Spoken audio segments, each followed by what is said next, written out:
I was just having a look at an Instagram reel day before yesterday.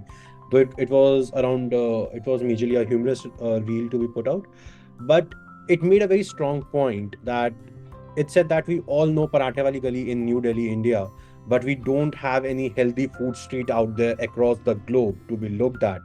And even in my own journey, like I'm going through a weight loss journey right now, if I go out, I seldom find anything that's healthy, that's within the economical budget.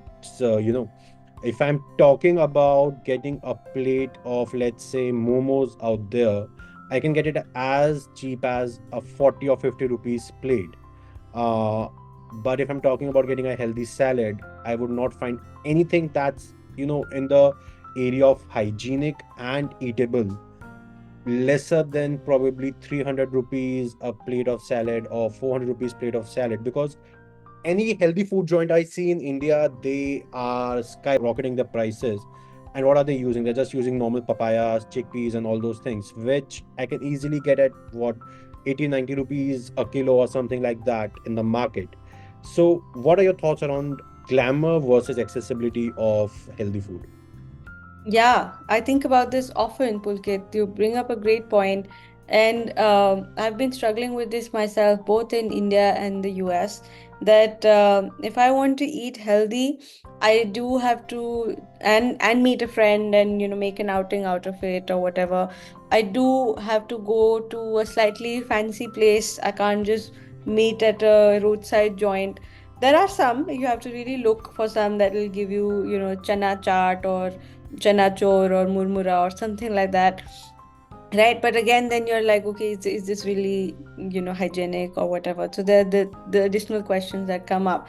Some options like that do exist, not in a way that I would like.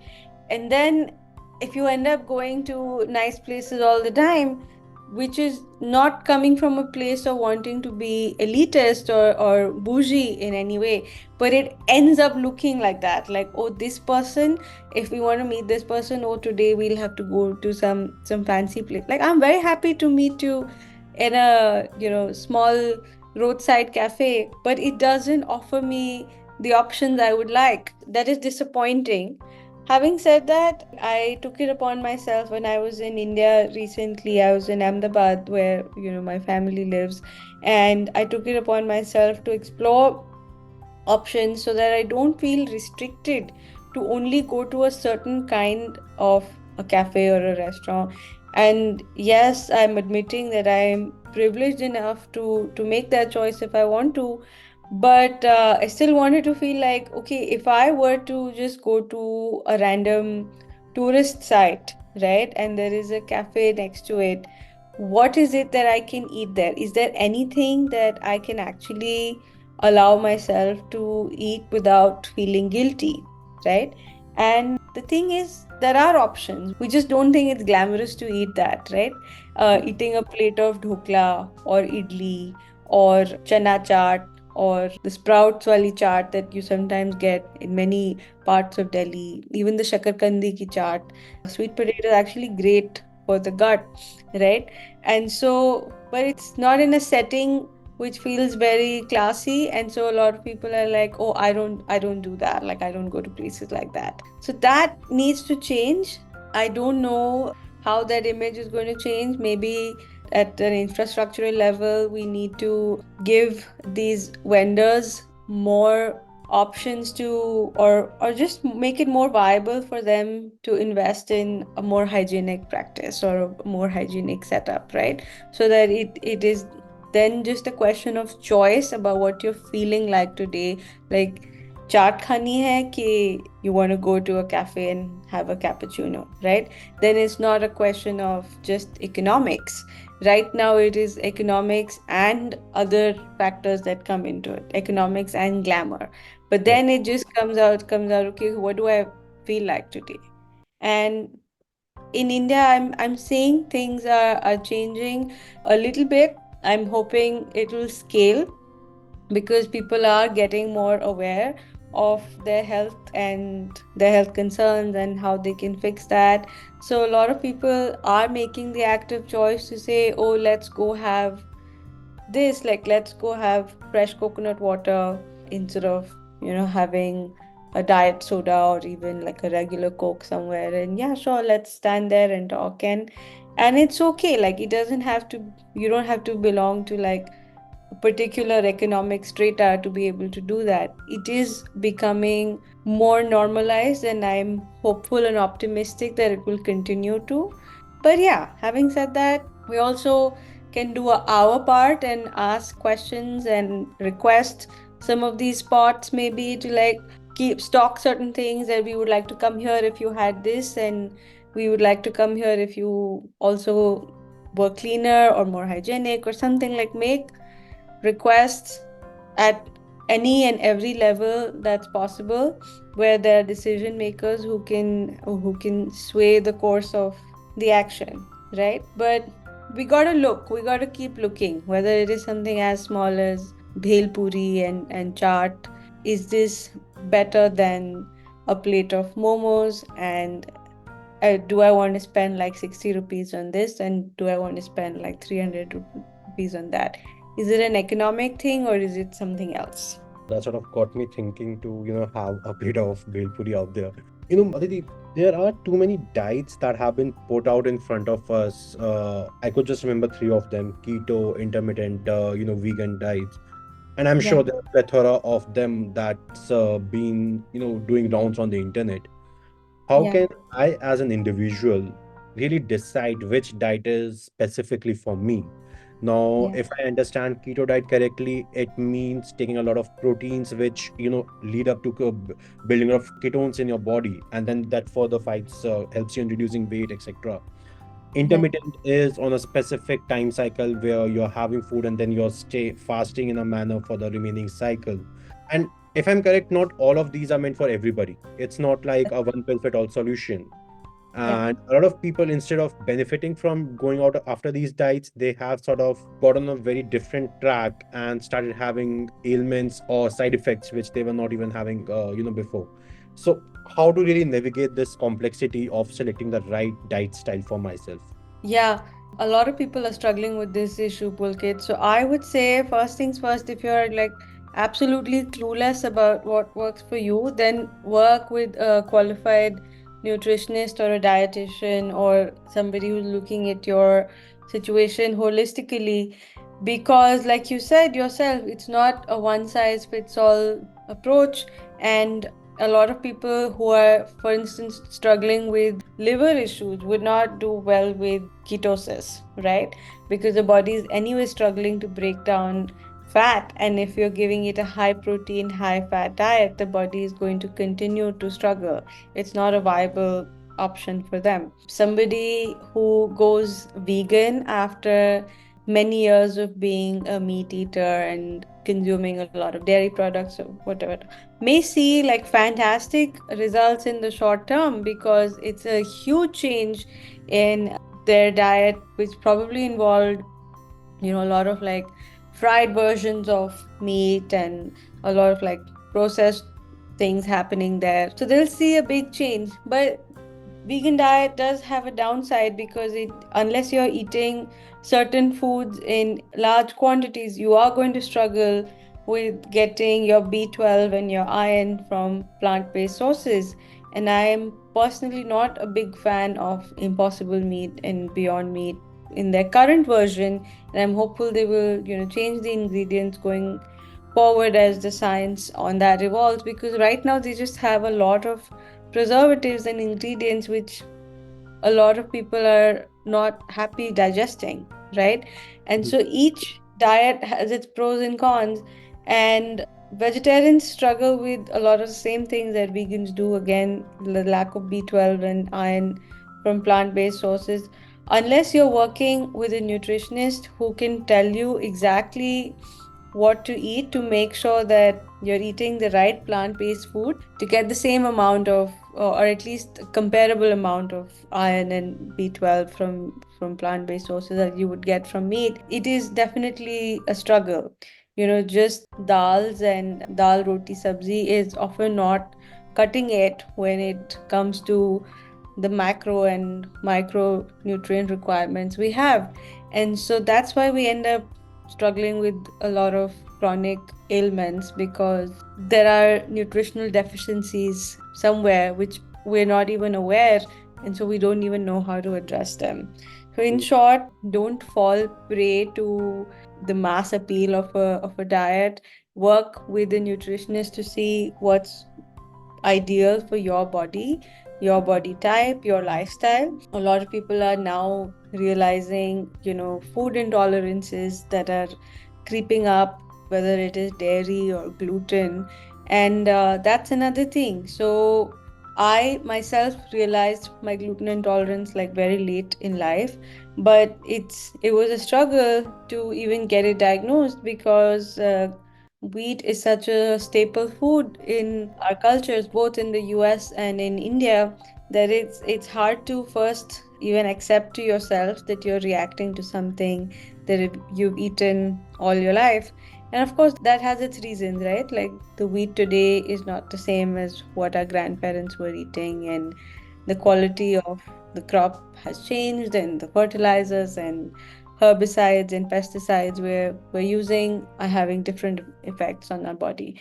So, yeah, no, definitely do your research and talk to a professional before jumping on a diet bandwagon. It's not advisable to, just blindly follow something. Having said that, definitely lean in on listening to your own body, right? Just because a dietitian or a nutrition hasn't mentioned a potential allergy or a reaction that you may be experiencing yourself, right? Like you are the best judge of realizing that, oh, you don't feel good, say, after eating eggplant or tomatoes, or you're reacting after eating any wheat based product, or you get a reaction after consuming dairy. Unless you talk to the professional about it, your nutritionist or your dietitian or even a health coach about it, they're not going to know. So listen to your body and trust it, because if it is telling you something is not working, then you want to lean into that instead of being in denial or ignoring it and feeling bad that just because everybody else around you is having, golgappe and pav bhaji, and you can't, you're actually doing your body a disservice, and it's going to in the long term probably, become a bigger thing. And so, yeah, that's a long answer to your question. No, that's fine. That's fine, and I hope it helps our listeners out there. And building onto this, listening to your body, it's one of the most important practices that I have started doing in my own journey of losing weight, and probably been successful at losing now nearly about 10 to 12 kgs over last 4 months. And something that I've really assessed over the years, and which really got me to the place in gaining my weight, which sort of was doing a lot of stress eating. So as you mentioned in one of our earlier conversations, where the stress and anxiety has a different role to play with everyone. For me, when it's about stress, I do a lot of eating out there, but when it's about anxiety or feeling anger, my appetite suddenly drops. I'm not able to eat anything. I feel pukish all the time. So how can people really find a balance between not completely eating, eating too much, doing overeating? So how can they really find the right spot? I know it's a long process to navigate, but how can they actually take the very first step, finding a balance between your stress, anxiety, and your digestion? Yeah. So that I think comes down to stress management. From what you're saying, if it is a difference in stress eating, like eating too much or too little, basically giving your body space and time to express itself. And that essentially is stress management, right? So if you find yourself like overcome with anger and you said you would feel pukish or nauseous, then I would say that your body is struggling to get some emotions out, and you want to give it a more appropriate channel than, yelling or fighting with somebody. And you don't want to keep it inside, because emotions stored in the body, especially negative emotions stored in the body for too long, like often lead to disease. And so I read something on the lines of, if you're angry, go for a walk, If you are sad, then enjoy a good night's sleep, or listen to some music. You want to find like appropriate channels for the emotion to get released from your body, right? And if the often we feel that if we are angry, our whole body is shaking, it's trembling with anger, with rage, right? That means there's just too many things like waiting to come out. And so we give it movement. So you go for a walk, you go for a run, or you engage in like some light stretching just to let all of that emotion leave your body in a more constructive way, right?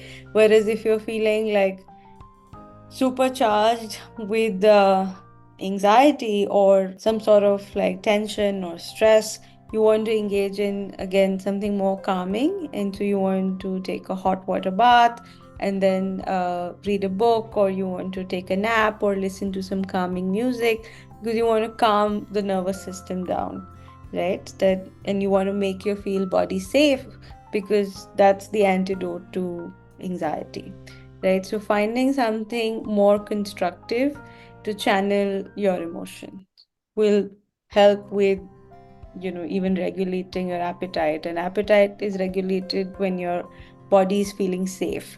So your body is overeating because that's a form of comfort it's giving itself. And when you lose your appetite, the body is like, well, I have too many other things to deal with right now, such as expressing this anger, and appetite is not on my to-do list, right? Food is not on my to-do list right now, right? So we got to channel the body's need at that time in a more productive way for us to bring it back to some sort of equilibrium, some sort of balance. And that's how we also regulate our appetite. Can you also help us understand the relationship sleep has with our digestion, our overall, body's health? So, how is sleep important role, part of our overall body's immunity, and should be taken care of by individuals? Yeah, sleep is such an overlooked aspect of our health. And I have grown up reading in magazines and tabloids the badge of honor people used to wear for not sleeping more than 3 hours a night and not sleeping more than 4 hours a night, as if that was their biggest achievement, right? And I have realized after speaking to several professionals, including sleep specialists and senior holistic practitioners, that sleep is such an important aspect of feeling grounded, feeling calm, and in control. Because when we sleep, our organs are still working in the background, right? It's like apps are still getting refreshed on our phone, even when we're not using it. But if we keep using the phone the whole time, a lot of times the apps won't get refreshed because they're still in use. So we need to give our body a break. And I know I'm comparing it to a phone, but that's how sometimes we use our bodies, right? We just feel like, oh, a half an hour charge here and there, a quick nap, and like 3 4 hours of sleep at night, and we're good to go. But our organs need much longer for adequate digestion to take place, for our hormones to feel in balance, for our brain to synthesize all the activities of the day, all the information that we have taken in, for those to get retained in our memory, for that information to even become our memories. Our brain needs that time when it is not engaged in something active, it is working in passive mode. So our brain, our liver, all of our other digestive organs, they need that time and space. And if we're not giving it that, we're not going to wake up feeling rested. We're not going to be able to focus. We're not going to be able to recall what we learned the other day or the information somebody gave us the other day. And we're not even going to have our metabolism in the right place because our digestive organs are not being given the time to do their job, right? So sleep is an essential part, is a non-negotiable aspect of reclaiming your health, whether it is weight loss or hormonal balance or working on your mental health, both sleep and daylight actually, because daylight, getting at least 20 to 30 minutes of direct sun on our faces is what is going to tell our body the difference between daylight and nighttime. If our eyes are not able to capture, our eyes are like the camera to our body, right? And if the eyes are not able to capture daylight, it's not going to regulate our circadian rhythm. Our circadian rhythm is when a sleep wake cycle essentially. And if we're always going to be indoors in artificial lights, the body doesn't know the difference between what is real life daytime and nighttime. So they go hand in hand.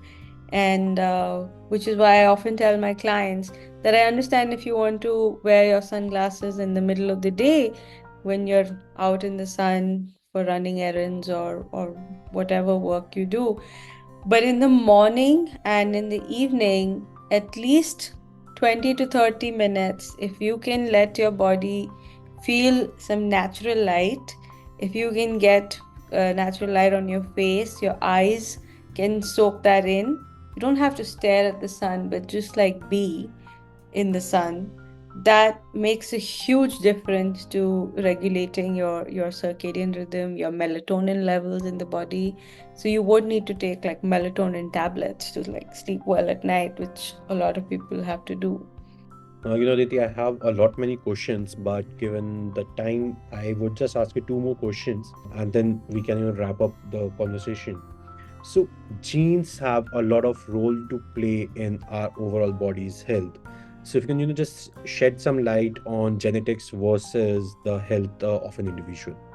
Yeah, so I found out very recently, Pulkit, that genes actually contribute to our health only to about 20 to 30%, right?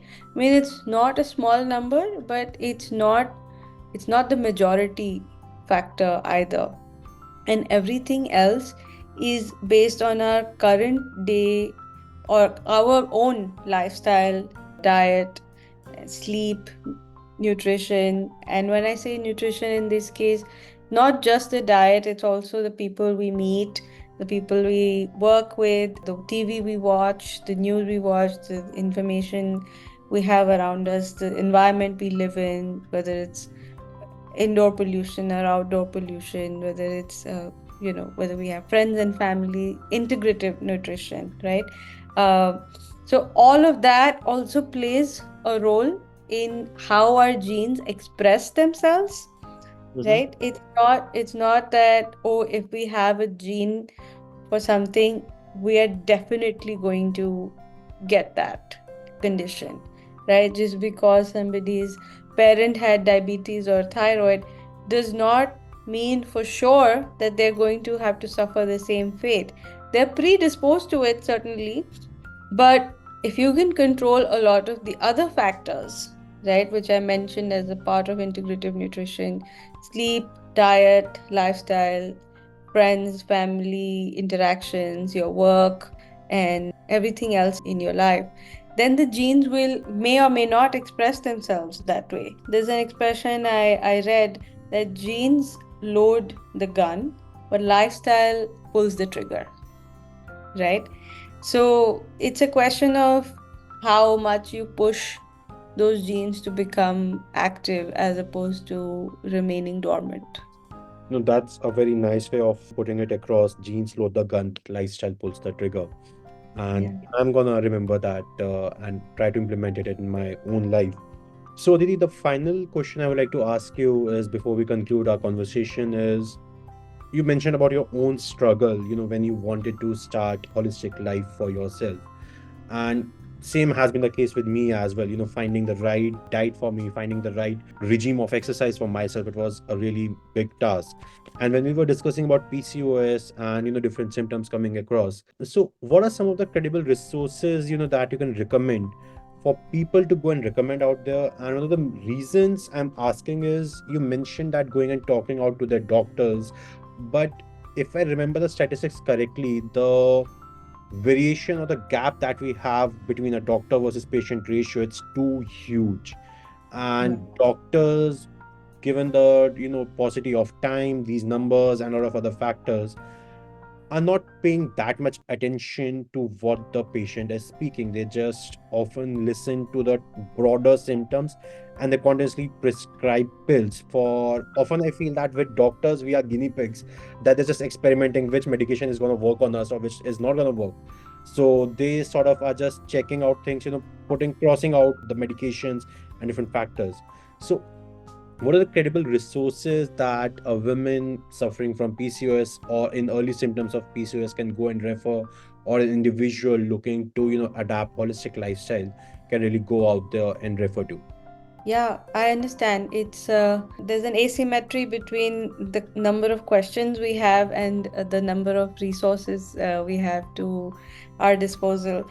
So there are certainly a lot more books and blogs about it now than when I was first diagnosed with the condition.